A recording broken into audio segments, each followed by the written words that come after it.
Como resolver a vida financeira do Vasco? Suposição também, gente. Ninguém está falando que vai, nada. Aqui tem muita gente perguntando disso. Como resolver a parte financeira? Você acha que teria que vender para outra empresa? Seria o mais adequado? Uma empresa boa, Edmundo? Claro que se tiver investimento de uma outra empresa, isso se dá de uma forma mais rápida. Mas a solução do Vasco é uma ótima administração, porque o Vasco é autossuficiente, gente. É simples. Eu falo isso aqui todo dia. O Vasco é autossuficiente.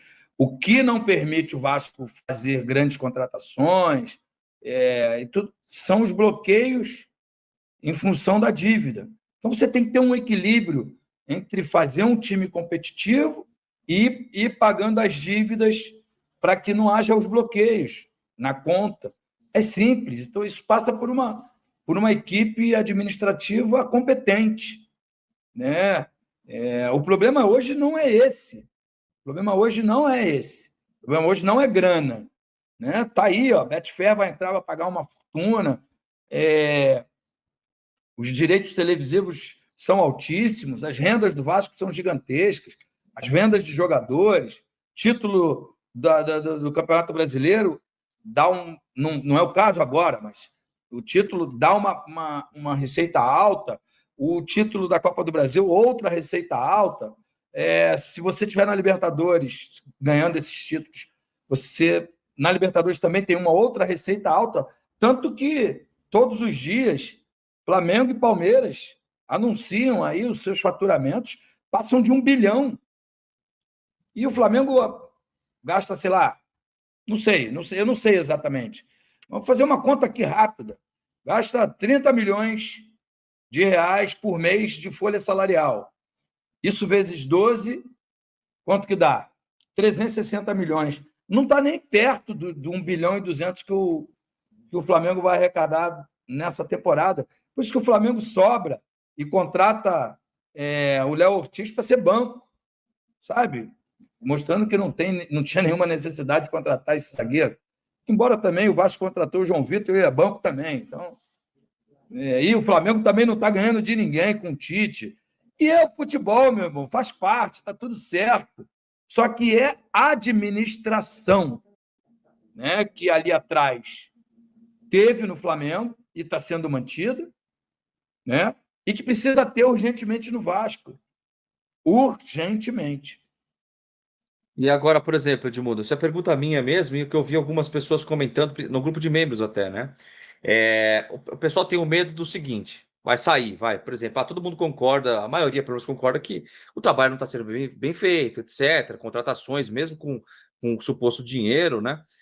O medo deles é o seguinte: pô, a gente confia no Pedrinho, certo? A torcida, tô me colocando como torcedor do Vasco. Mas já tem um trauma muito grande de administrações passadas ruins. Sai o Pedrinho, entra uma outra administração ruim. Esse é o medo hoje do torcedor do Vasco, eu vejo. Que, cara, e aí, como vai ser? E depois do Pedrinho, etc. Como vai tornar autossustentável com muitas brigas políticas que existe hoje no Vasco? Cara, eu nunca tinha ido a uma posse de presidente, mas já tinha ido a 3 eleições, 3, acho que a última foi a 4ª, ou 5, ou 4 ou 5. Essa foi a mais pacífica, né? Passiva, sei lá como é que fala. Pacífica. Bem pacífica, foi bem tranquila, não teve briga, não teve discussão, não teve vaia, não teve problema. Eu acho que o torcedor do Vasco, os candidatos a presidente do Vasco entenderam que a briga é ruim demais para todo mundo. E eu acho que é a primeira oportunidade que a Sempre Vasco tem de administrar o Vasco. E ela, quando chegou lá, ela não tem poder de assinar nada.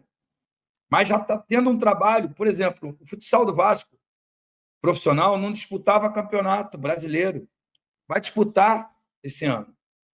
Um investimento de cerca de R$ 1.400.000 veio da iniciativa privada conseguida pelo Pedrinho, só pela figura do Pedrinho.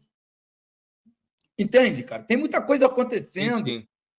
É claro que a reforma de São Januário não é uma coisa da Sempre Vasco, mas das aprovações, aprovar o projeto, o potencial construtivo, se deu muito da influência, do conhecimento das pessoas da Sempre Vasco. A tendência, o Gui, eu não estou aqui estou fazendo política, não, tá? A tendência é que o Pedrinho fique, né, se reeleja, e depois entre alguém que tenha a mesma diretriz, a mesma cabeça. Entendeu? E quem decide isso, gente, tem que deixar muito claro, quem decide isso é o torcedor, é o poder do voto. Tem eleição que tem mais gente aptos a votarem, tem eleição que teve menos, mas sempre foi decidido pelo torcedor, principalmente depois que o voto passou a ser direto. Então, acho que é uma preocupação que não precisa existir, é avaliar se o trabalho é bom ou ruim. Se ele é bom, mantém. Se é ruim, troca. Eu sou super a favor da democracia. Entende mais ou menos o que eu quero dizer? Sim, isso não é um sim. problema, isso é um problema lá na frente. Pedrinho tem 3 meses que ele está à frente do Vasco. E o primeiro mandato são de 3 anos. Então ainda tem muito tempo para as pessoas avaliarem e analisarem se o trabalho dele é bom ou ruim. É claro que o futebol ele é o mais importante. Vamos lá para o próximo assunto. Cara, vamos fazer. Eu quero colocar aqui, até porque acho que vai dar bastante debate esse vídeo. O que acontece? Deixa eu explicar para o pessoal e já vou pedir, Thiago Leifert, se você aparecer aí no seu canal, o nosso vídeo, é a gente só reagindo ao que você falou, tá? Vou tentar contato para você, até para chamar para você participar com a gente aqui, porque sempre foi um cara, eu sou fã demais do Thiago Leifert, um cara muito bem informado, etc., um baita comunicador. E aí ele tá fazendo lives todos os dias, quase, né, de manhã, e aí ele fala, ele pede tem um momento da live que ele para lá e fala, gente, antes eu quero falar um pouco sobre a 777.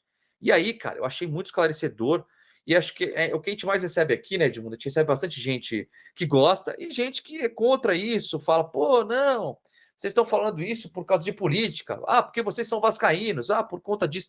Então, acho que nada melhor do que a gente ouvir um cara que tem credibilidade e de fora disso tudo, para falar tudo que ele pesquisou. Não é o primeiro que eu ouço falando esse tipo de coisa, né? Mas eu vou colocar o vídeo agora aqui e depois a gente comenta sobre ele, tá bom? Conversar com vocês sobre a 777 e o Vasco da Gama. Então, ontem, o Pedro Sirdal, que é nosso seguidor, conseguiu mandar o processo da 777, que está correndo lá em Nova York. Eles estão sendo processados por uma empresa inglesa, como vocês devem ter visto na Bloomberg, no Globespot.com e etc. E aí eu li o que essa empresa inglesa está dizendo sobre eles. As notícias estão corretas. O processo até é bem claro, assim, a linguagem dos advogados americanos é bem clara. Até um salve para o Eric Navarro, um dos meus gurus jurídicos, que sempre fala, ele é grande São Paulino, sempre fala sobre a linguagem ser simples. Apesar de ter 80 e tantas páginas, que o Eric Navarro não ia gostar, a linguagem é muito simples, tá? Não precisa ser um expert em direito para ler aquilo lá e entender o que eles estão falando. No básico, eles usam uma frase, as tantas lá, que é a 777 tira do Pedro para pagar o Paulo. O que eles estão querendo dizer é que eles vão pegando empréstimo aqui para pagar ali, empréstimo aqui para pagar ali, empréstimo aqui para pagar aqui. Vão tirando de uma empresa e passando para outra.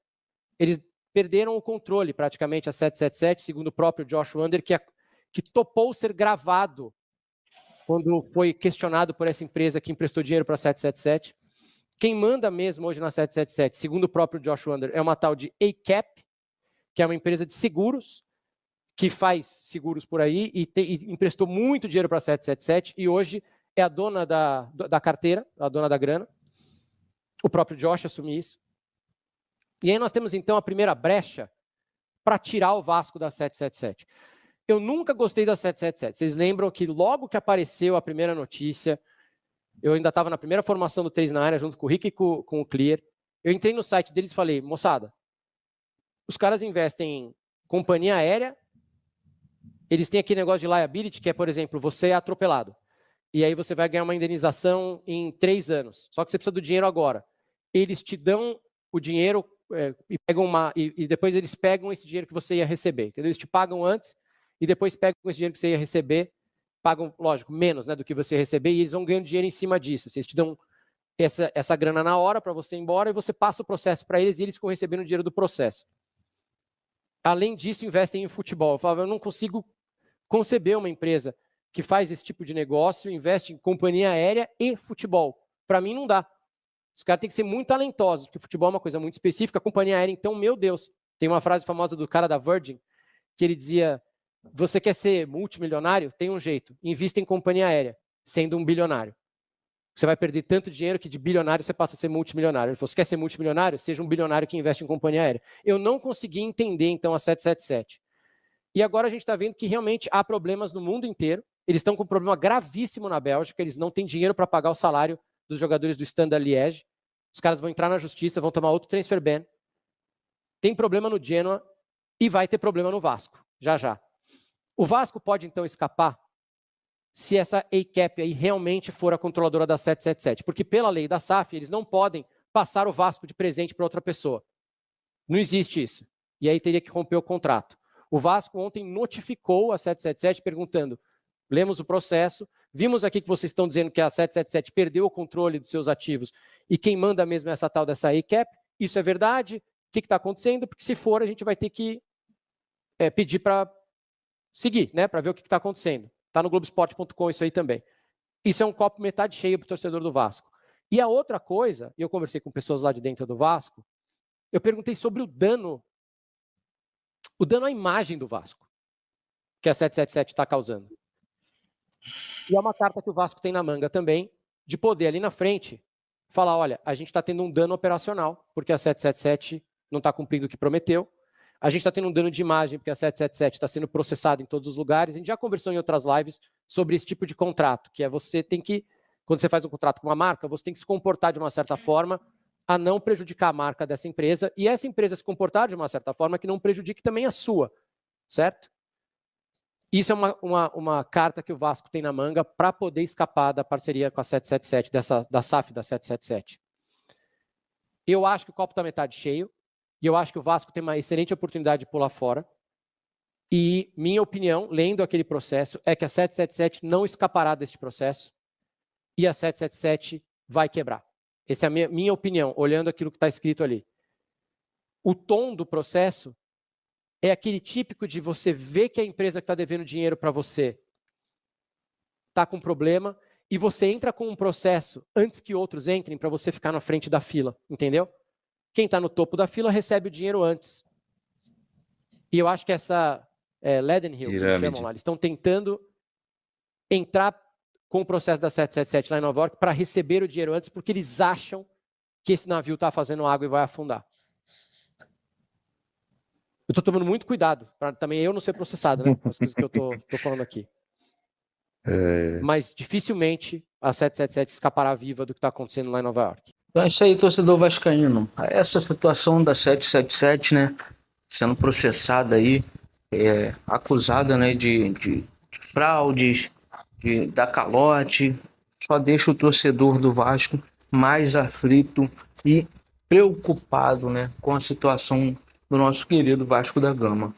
Porque a 777, né, tem aí que pagar um aporte nos próximos meses de 270 milhões ao Vasco. E você vê a 777 envolvida nesses rolos aí, nesses problemas que ela tá, você já fica preocupado se ela vai conseguir honrar com esse compromisso. O presidente Pedrinho, que é contra, né, essas coisas da 777, mas no momento ele ainda não tem força suficiente para poder tirar a 777 do comando do Vasco, né? Mas tá caminhando. Eu acho que o mais ideal no momento seria realmente a 777 sair do Vasco, antes que o barco afunda de vez, né? Então temos que abrir o olho, ficar esperto com essa situação, antes que eles afundem o Vasco e deixem o Vasco numa situação muito pior, né? Eu acredito que o Vasco é completamente autossuficiente e consegue se manter sem a 777 no momento, né? Devido a patrocínio, a sua torcida também, né? A força que o torcedor vascaíno tem de engajamento e tudo mais. Eu acho que o Vasco consegue aí até chegar a uma outra empresa mais séria e não ser como fez o contrato com a 777, né? Como diz aí o Edmundo, cada um leu uma parte, não era nada debatido, passou o pano, jogou para debaixo do tapete e acabou. Isso muito errado. E esperamos que dê tudo certo. Então deixa aí seu comentário, o que você acha dessa situação aí da 777, qual empresa deveria vir para o Vasco, se o Vasco consegue se manter aí por um tempo sem as pernas, né, da 777, que tá meio complicada a situação, né? Então deixa aí nos comentários, ativa a notificação, se inscreve no canal aí também, estamos rumo aos 20 mil inscritos, valeu?